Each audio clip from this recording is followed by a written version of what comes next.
p.m. Wigan versus Hull KR. How do you see this one going? Great win for Hull KR last week, but Wigan look like they are serious and mean business. I can't see Hull KR getting near Wigan this week. I think Wigan will win 36-14.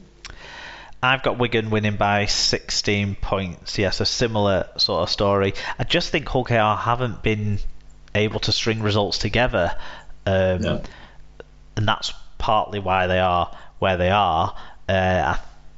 So I just think Wigan are stringing results together at the moment, so it's hard for me to pick against my side.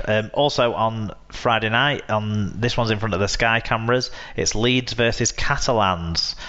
Or should we say it Catal, because they're missing a third of the team, aren't they? At least a third, yeah. I can't. Leeds seem to have. I mean, we'll test the theory that it was more about Leeds being good than Huddersfield being bad this week, won't we? At least a little bit. I think Leeds look quite slick at the moment. I think they'll beat Catalan, particularly with those players missing. I'm going for 30 points to 12. Yeah, I think Catalans will be more physical maybe against this Leeds side than what they faced with Huddersfield last week. And we've got to remember Tom Briscoe looks like he's out for the season. Remarkable for him to score a try on one leg last week, even if it was just a walk-in. But well done to him for that, certainly. But I think, unfortunately, his time is done this season. So that's an interesting conundrum for Leeds to solve. However, I think they'll have enough. I've got Leeds by 10. Saturday, 7:30. That's an unusual time. Yeah. So whilst I'll be, it's Wigan Warriors fan day on Saturday. So any Wigan fans get down to the Robin Park Arena from, I want to say, 10:30 onwards. There's going to be some player signing sessions, and there's going to be some under-19s action and food and drink and all of that good stuff. So get down to that if it's not bad weather. I think there's going to be a marquee tent, actually. If it is bad weather, we've got some cover. But anyway, that's another Saturday fun and frolics. The main event on Saturday is over in West Yorkshire, and it's Castleford versus London. I just think Cass are going to have too much. London's defence isn't right. I think Cass by 20. Yeah, I'm going for an even wider margin. I'm going Cass by 30 on this one. Fair enough. Sunday, 3 p.m, Salford versus Huddersfield.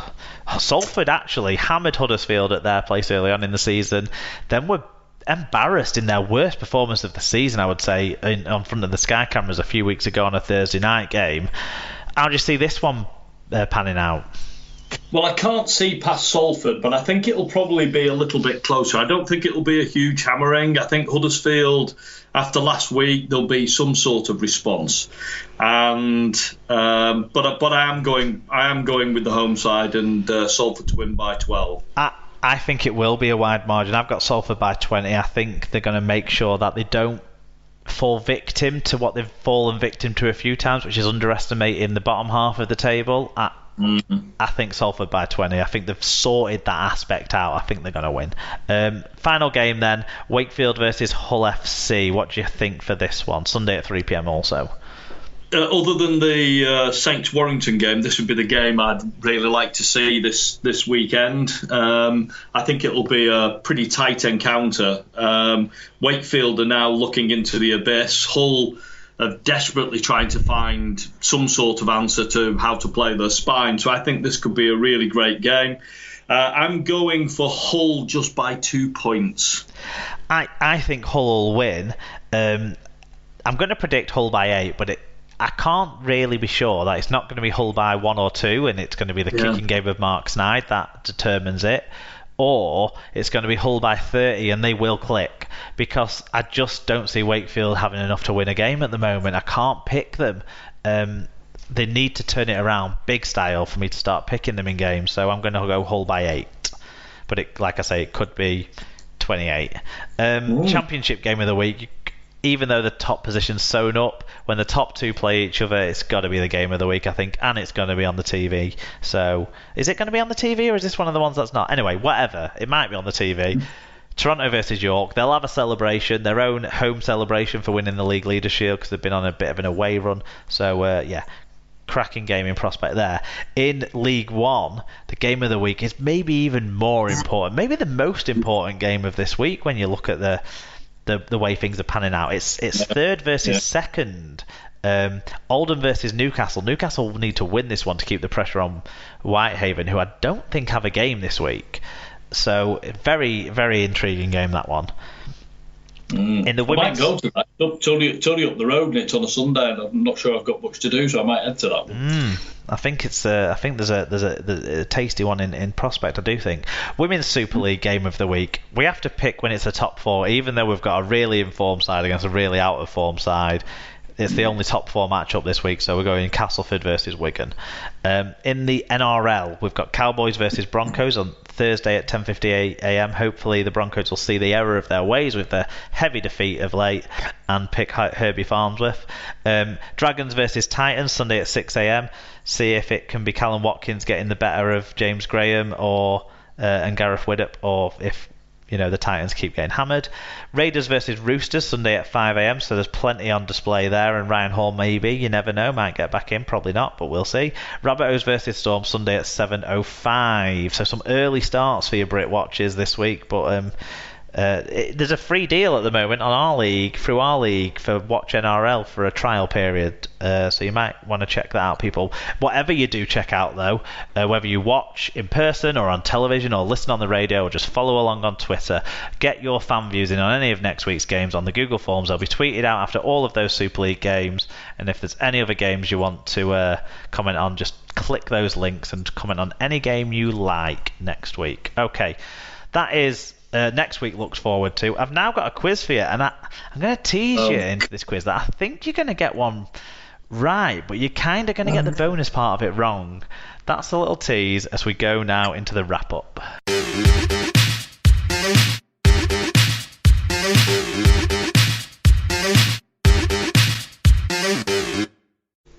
I am terrified of this bloody quiz, Mark. You should... I'm shite at rugby quizzes. Well, you shouldn't be too worried. And I'm keeping that in because it made me laugh. And we're going to roll straight into the quiz, David.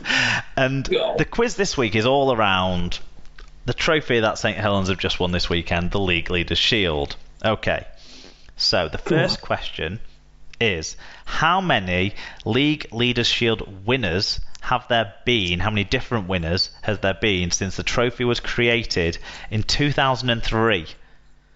Okay. Let me have a think. So, obviously Saints. Wigan have won it. Leeds have won it.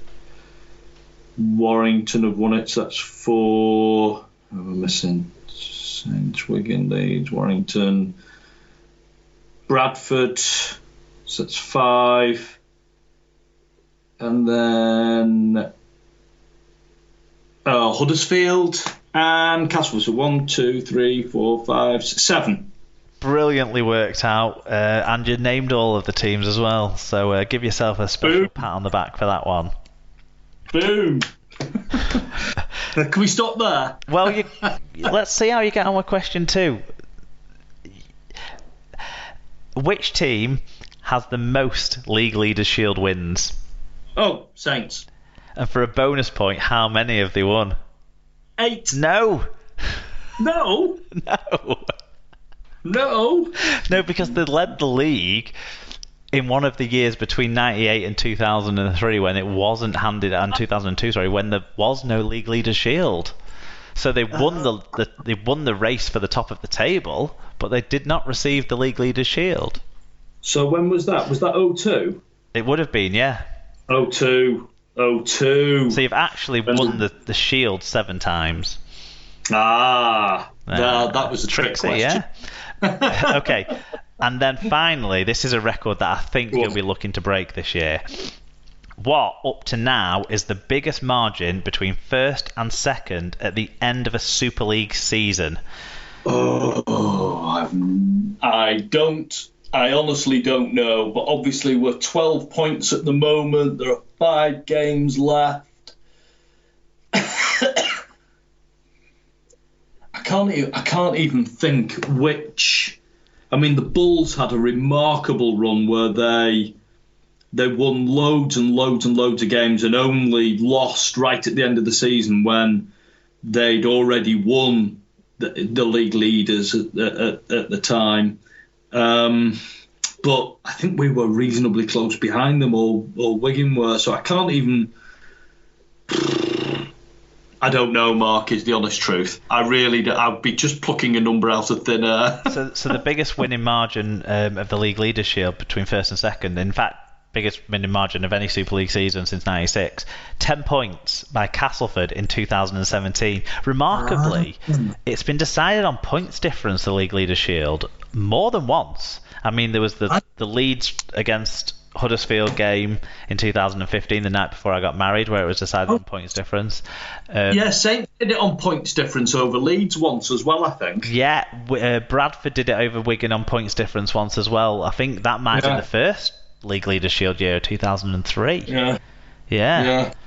There we go. But at the moment, with your 12-point lead and Warrington in struggles, you maybe see that Castleford record broken this year. Do you have anything to recommend? The floor is yours.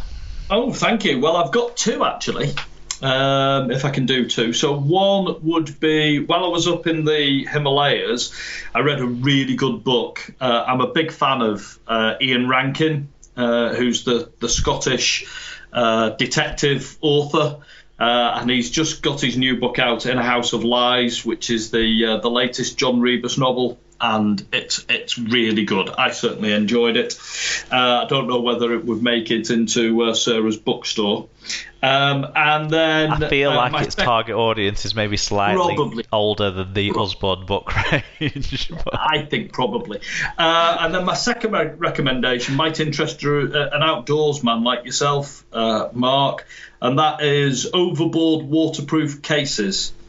So I needed a new one for my phone for while I was out walking, and someone recommended one, and I bought one, and it's absolutely brilliant. They're actually designed for yachtsmen, so if your phone goes overboard, and hence the name, and gets fully submerged, it'll keep it safe. But it also has touch-sensitive screens you can photograph through, so they're really cool, and they keep your technology protected. Brilliant. I do have something similar, actually, for the inflatable canoe that I have for going out on that. But yours sounds a bit of a upgrade on what I have. I certainly don't think I take good pictures through the one that I've got. Well, worth having a look at when you need to upgrade. I'm struggling for a recommendation this week because I've basically done a lot of painting, and I can't recommend painting. You can recommend Dulux.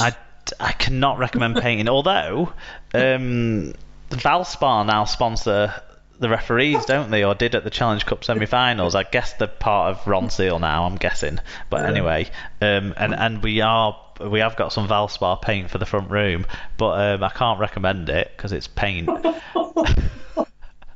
What else have we done this week? We bought a carpet. I can't really recommend. That's pretty dull as well. But what we did do is found an offcut at the back of the shop and got an absolute bargain. So I would recommend going looking at the offcuts at the back of the shop because you can get yourself a right bargain. Right bargain. Do you recommend buying and moving into new houses, Mark? I mean, it's stressful. It's taken... What are the 3 or 4 most stressful things you can do according to some survey sometime a long time ago? We only beat the Saints League Leaders Shield win by about 2 weeks, didn't we? I mean, we started this process at the start of the season. It's been no wonder you feel like this season's only just started. You've been moving house for most of it. But there you go. Yeah. Next week it's me and Sarah, so we can find out what actually is on the Osborne books range, and we can also maybe see if Sarah's got a bit of insight on how Hull can solve that pivot dilemma that they've got going on at the moment, because you feel like there's enough in that Hull side to if they sort that out, they are a contender, and the top 2 could be worried about them in one-off knockout games, but at the moment you think there's a question mark, isn't there? So we'll see if Sarah has an answer on that. And then in terms of the show, obviously get around us on social media. It's Super League Pod on Twitter and Instagram. at Super League Pod on Twitter and Instagram, facebook.com/Super League Pod. That's where the ticket giveaway is for the for the Challenge Cup final.